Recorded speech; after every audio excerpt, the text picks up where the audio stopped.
Hey, what is up? Today we are reviewing the CJ Nelson Milo fish. This board is 6'3", 21 3/4 wide, 2 5/8 thick, and 41.2 liters in volume. I'm 5'9" and 150 pounds. For the rail, it's a thin down row on the top, a generous down row in the midsection, and from the 3/4 mark it has a hard edge throughout the tail. For the rocker, it is a very flat board with just a flick of rocker in the nose. The bottom of the board, it starts off as a flat entry into a small V and then transitions to a single concave, a double concave, and then transitions to a V and flat out the back. First impressions, I was pretty surprised how spiny it felt, especially towards that back section, which you can actually hear in this clip how much it's rocking. And I guess the next thought I had was, having ridden CJ Nelson's Outlier Plus and hearing that he does like some of the road bottoms in his boards, was this gonna be a hullish kind of board where it rolled really smoothly, but at the same time was a little bit more difficult to paddle?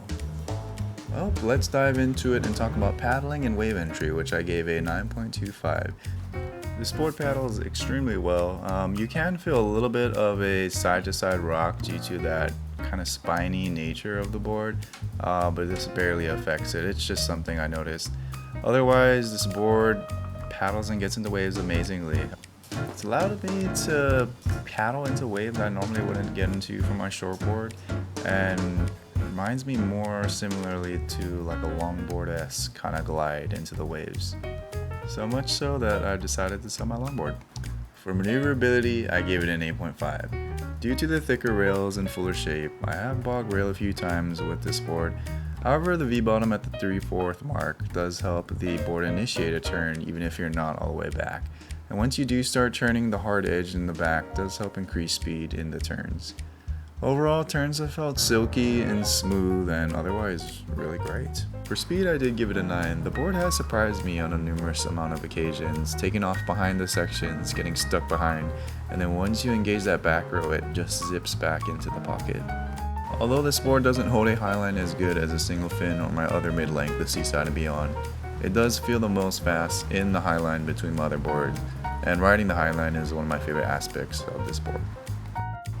For duck diving, I did give this board a 9. I mentioned this in my other video with the Seaside and Beyond one, but the Thunderbolt Red has great flex, and I think it does help attribute to duck diving this board easier. For durability, I did give it a 9. For the Thunderbolt Red, they hardly pressure, and if you're trying to get the best flex response and durability ratio, then I think Thunderbolt is a great investment. For fin recommendation, if you're a beginner getting this board, I would recommend using a more rake template, something like the Power Twin, and if the board still feels a little wobbly, then you could put the trailer in the back of it. If you're comfortable riding shorter boards or fishes and want to maximize the board speed and maneuverability, definitely go with an upright keel. It's what the majority of the review was done with. I'll leave a link in the description below, which won't cost any extra to you but will help support the channel. If you like this review, make sure you like, subscribe, and check out this video if you're interested in another sick mid-length.